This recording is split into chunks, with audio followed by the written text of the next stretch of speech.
We shall commence this module by studying the need of SEZs. The need of geographically defined zones has been recognized world over to promote trade. The main reason behind the development of such enclaves is export promotion by the concentration of resources in specific areas for the purpose. In this category, the setting up of export processing zone, that is EPZs, has been a famous model across the world. SEZs represent these geographical areas wherein the special privileges are provided for the export by an country.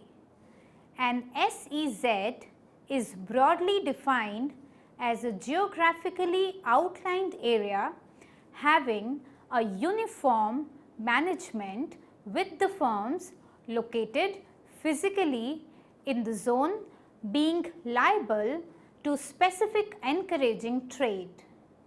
This is carried out in the form of incentives of various forms. The first SEZ in the world has been highlighted as that of an industrial park in Puerto Rico in 1947. Some criteria can be identified for highlighting SEZs. These are as follows: the geographical area, objectives, incentives and activities for which these zones are created. In general, SEZs have a larger area with more integrated and liberal development policies.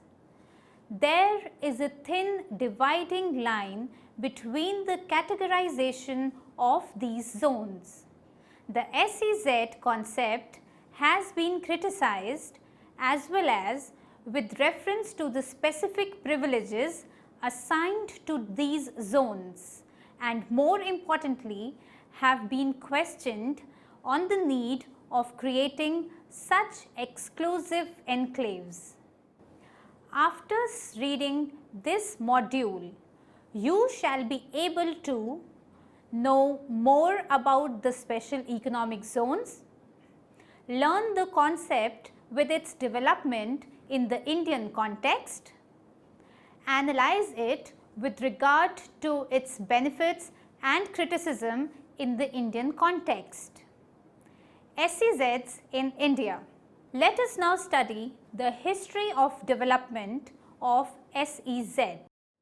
To promote its exports and improve the foreign exchange earnings, the Government of India also adopted the EPZ model by setting up the first EPZ in Kandla in 1965, which was in fact the first EPZ in Asia.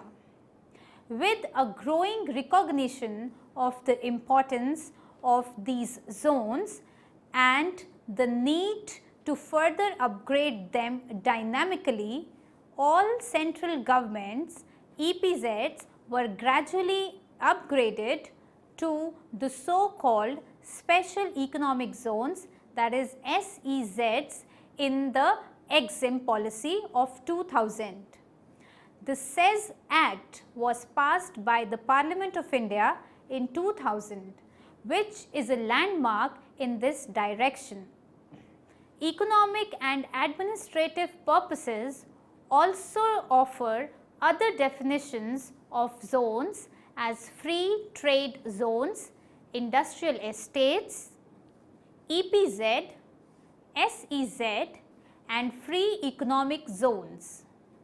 Although the terms EPZ and SEZs are also used interchangeably, SEZs mark a major shift in the direction, thrust and approach to trade which is discussed below. Export Promoting Zones, that is EPZs, in India, existing in India, with Kandla being the first in 1965. These EPZs faced several challenges related to global exports in terms of excessive administrative controls and clearance requirements, lack of infrastructure and ineffective government support. Special Economic Zone Act 2005 was passed by the Parliament with the aim of rejuvenating the SEZs and EPZs.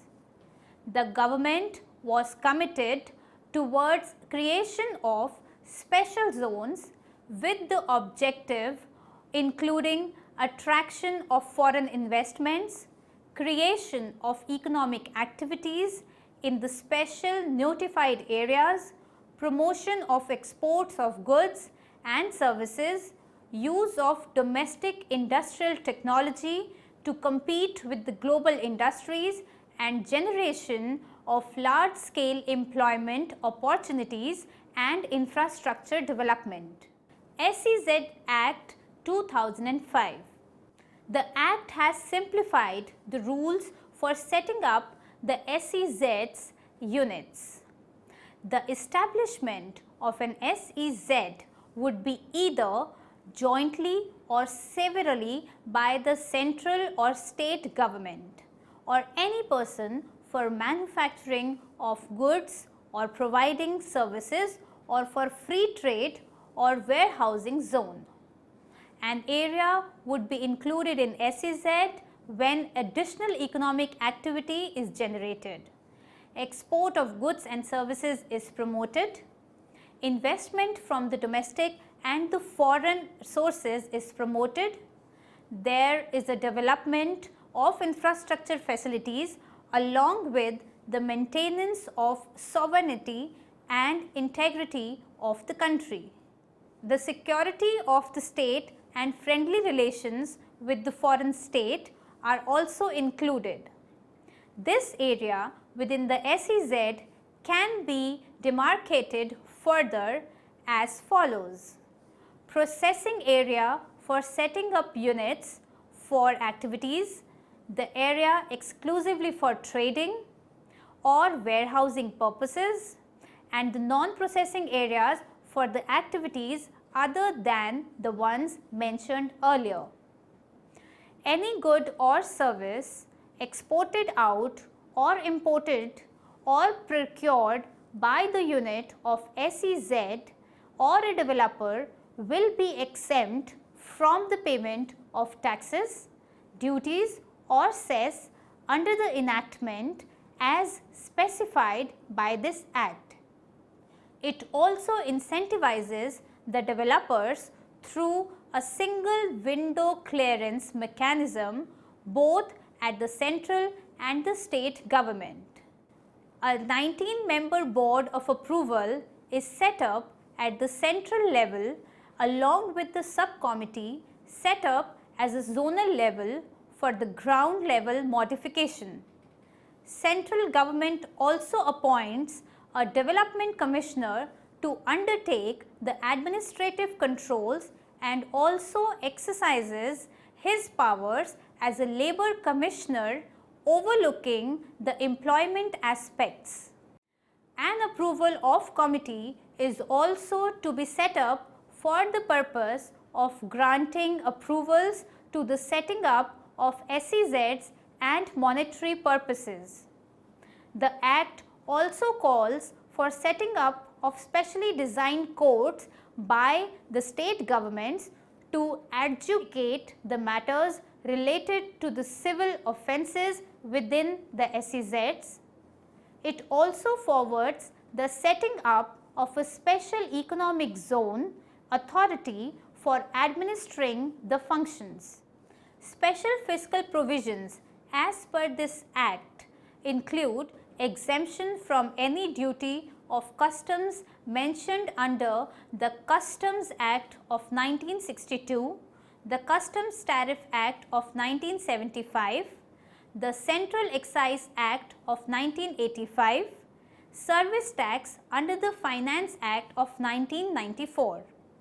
Exemption from the securities transaction tax leviable under section 98 of the Finance number 2 Act of 2004 in case the taxable securities transactions are entered into by a non-resident through the International Financial Services Center, and exemption from the levy of taxes on the sale or purchase of goods and services other than the newspapers under the Central Sales Tax Act of 1956.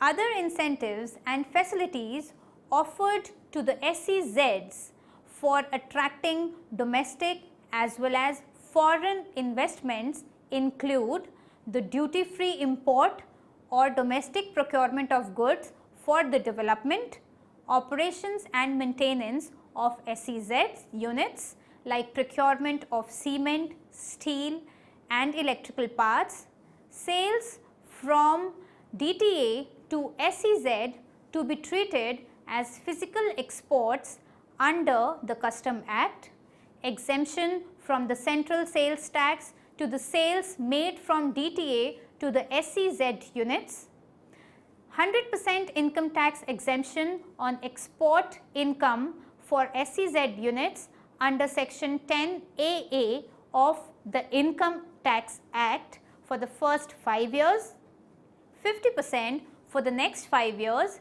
thereafter and 50% of the plowed back export profit for the next 5 years. Other tax exemptions include custom duty, excise duty, VAT and dividend taxes. Exemption from the minimum alternate tax under section 115JB of the Income Tax Act, exemption from the central sales tax and the service tax, exemption from the state sales tax and the other levies as extended by the respective state governments, exemptions from the dividend distribution tax to the SEZ developers, external commercial borrowing by the SEZ units up to US $500 million in a year without any maturity restrictions through recognized banking channels. An applicant's net worth should be at least 50 crores of rupees with overall investment being 250 crore of rupees. For a multi-product SEZ, a net worth of at least rupees 250 crores along with the overall investment of 1000 crore rupees is required. Single window clearance of central and state level approvals. 100% income tax exemption for the 5 years and 50% for the next 5 years for offshore banking units located in SEZ. A provision for setting up of International Financial Services Center in SEZ has been proposed with the same incentives and facilities as available to the offshore banking units. 100% FDI is allowed in SEZs through automatic route as per the provisions of the SEZ Act 2005. Government will undertake acquisition of land on behalf of corporations and developers.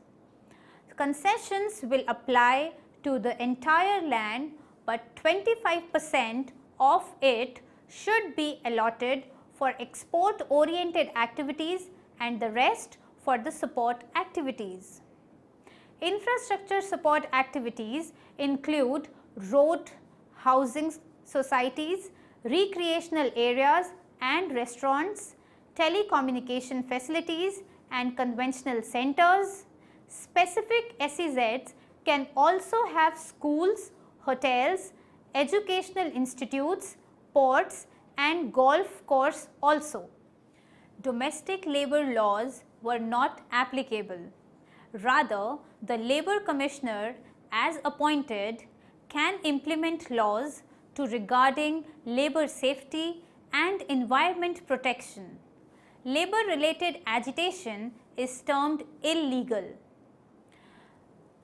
To permit non-polluting and foreshore activities within the coastal regional regulation zone, 100% of the foreign investment to develop the township within the SEZ with the residential, educational and recreational facilities on a case-to-case basis.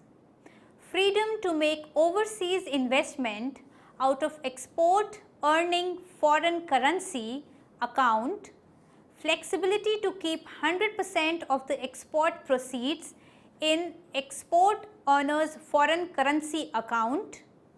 Infrastructural facilities include creation of world-class free trade and warehousing zones for the export and import facilitation and taking India's toward global standards.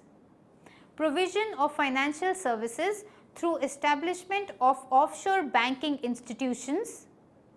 Public-private partnership based infrastructural project development. Special SEZ authority to look into the infrastructure development within each SEZ. There have been other enactments for SEZs after the SEZ Act as can be observed below. As per the current amendment of the Act in 2013, no minimum area would be prescribed for setting up of an SEZ, but a minimum build-up processing area would be set up as per categories defined for cities. Other governmental initiatives. A Parliamentary Standing Committee on Special Economic Zones submitted its report on 2007. SEZs are forwarded as the growth catalyst and suggested that there was a need to understand the cause of the farmers' problems. It recognizes the due haste in the approving SEZs and suggests amendments to be made for making these people friendly. It strictly highlights the need of a ban on the use of double or multi-cropping land for setting up of SEZs, avoiding making the use of cultivable land, making it mandatory for the developer to obtain the permission from the state government for purchasing crop for cultivable land use and using waste and barren lands for setting up of SEZs. It forwards unlocking and recycling of land for setting up SEZs and also prescribing a maximum area for the setting up of SEZ units. Further, a check on mad rush for SEZ is to be checked with a region-wise cap on the setting up of SEZ units. The Land Acquisition Act of 1894 is suggested to be replaced by a modern legislation. For this public purpose is to be defined the monetary compensation to be a part of the package and resettlement is to be provided to the affected community. A multi-product SEZ is given as a viable solution, and this can be done by giving one-time lump sum payment to the owner, offering employment to at least one member of the family, imparting training and allotting shares to the land owners. A master plan for SEZ is to be formulated as per the recommendations for the purpose of civic amenities. Construction of houses in non-processing areas with residential complexes, rationalized tax exemptions, a level playing field for the domestic industry, no delusion for implementation of labour laws and widening the composition of the SEZ authority are suggested. Some states in India also have SEZ Acts. The SEZ Act has also been amended a number of times. Current statistics. By 2007, India has approved 584 SEZs with 381 of them being notified. Out of those approved, 353 SEZs belongs to IT, ITES, electronic hardware, semiconductor industry, followed by 33 in biotechnology, 23 in pharmaceuticals, 19 in textiles and 13 in gems and jewelry. The total land area involved in the approval and notified SEZs is around 67,787 hectares, that is not more than 0.014% of the total land area of India. Geographically, more than 100 SEZs have been approved for Andhra Pradesh, which is 109, and Maharashtra, which is 104, followed by 71 in Tamil Nadu, 57 in Karnataka, followed by 45 and 46 SEZs in Gujarat and Haryana. In 2004 and 5, the total value of export business was rupees 17,729 rupees crore, which 2009-10 rose to rupees 2,20,711 crore of rupees, or nearly 26% of the total export.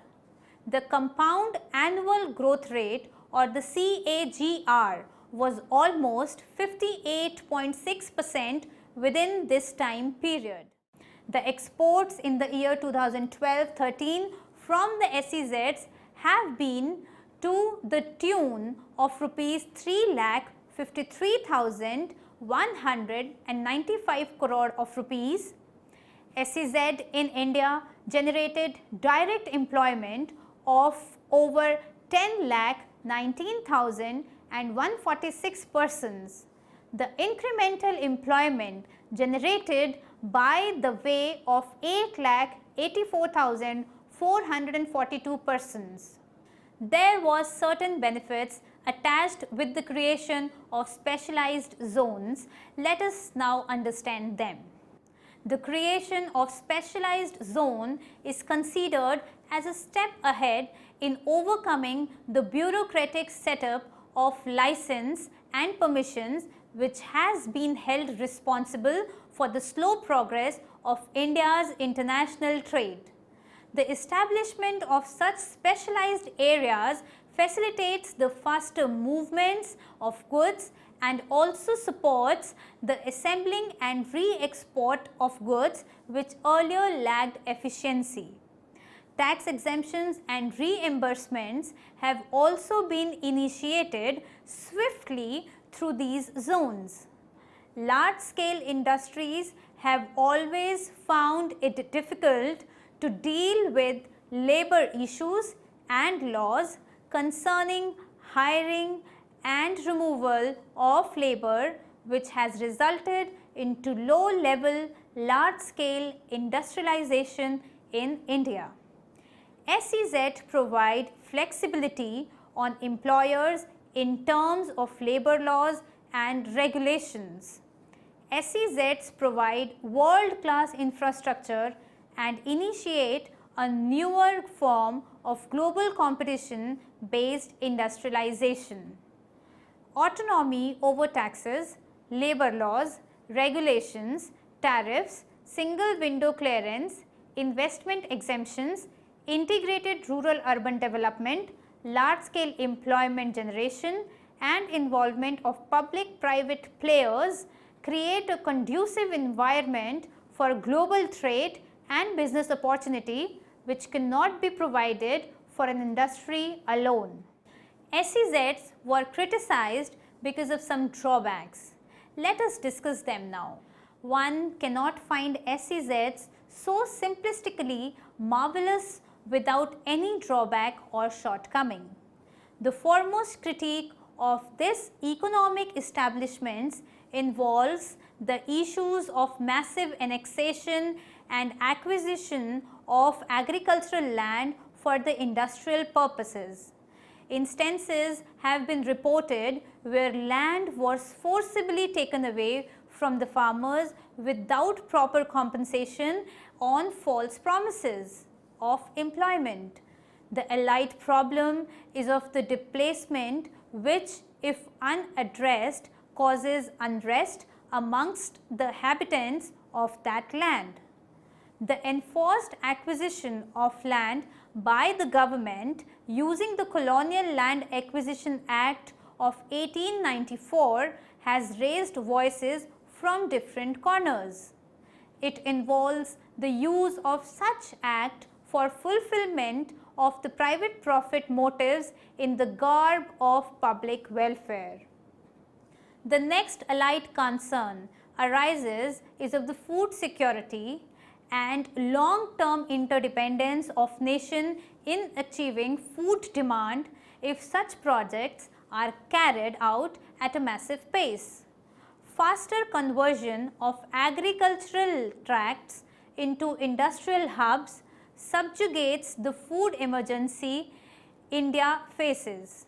Institutions like IMF and NIPFP in their studies have pointed about the loss to the exchequer due to tax concessions and rebates at length, which could be to the tune of rupees 97,000 crores from 2005 to 2010. Revenue losses like this poses questions over the future benefits yet accrued. Another criticism is regarding the narrow outlook of SEZs in terms of operations and locations.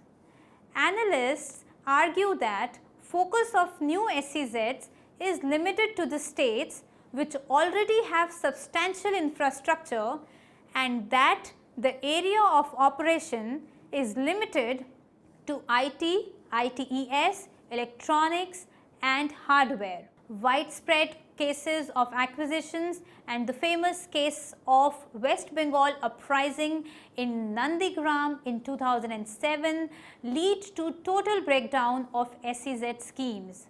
A parliamentary committee of union ministers was set up to review the matter. The committee gave the following recommendations. SEZs are strategically important for India in the global market to compete through its exports, but somewhere the scheme has failed to address the concerns of all the stakeholders. The committee held the ministry responsible for the hasty decision and reiterated to make the law more stakeholder friendly. Special economic zones have also proved out to be a big gamble to ride on for the large scale industrialization as it faces challenges like grievances of the stakeholders like farmers and peasants, loss of tax revenue of the government and the profit oriented development by the land developers. Foremost refrains against the SEZs has been their inability towards encouraging manufacturing exports from India and instead becoming host to the information technology firm to avail of tax incentives by shifting to the zones from the domestic tariff areas. Free trade agreements, that is FTA, are the next hurdle as they act parallel to the objective of export promotion through opening up of trade. Many SEZs have surrendered due to the economic slowdown and lack of demand. Minimum alteration tax and dividend distribution tax have further added to the misery. The success story thus turned to flop due to the mere imitation of the Chinese developmental process. Now, we will summarize what we have studied in this module. Special economic zones are the special locations created toward production and exports of goods and services through the development of world-class infrastructure. Incentives to SEZs range for cheaper land along with the tax exemptions, duty-free import, foreign direct investments, relaxed labour laws, single window clearance. With around 584 SEZs approved, the total employment generated is more than 10 lakh with overall exports of more than 3.5 lakh crores. The project under SEZ are marked by the benefits like creation of global competence for the domestic exports through the various promotion schemes, world-class infrastructure and large-scale industrial development and employment opportunities. Though these very projects are also marked with several criticism like forced acquisition of land without the concern of the displaced and low compensation, excessive relaxation in laws, loss of tax revenue due to the exemptions and biased approach in terms of location and activity product. The reforms were initiated by the committee appointed by the Parliament, which made several important observations and recommendations in 2007. The amendments to the SEZ are trying to keep pace with the emerging scenarios.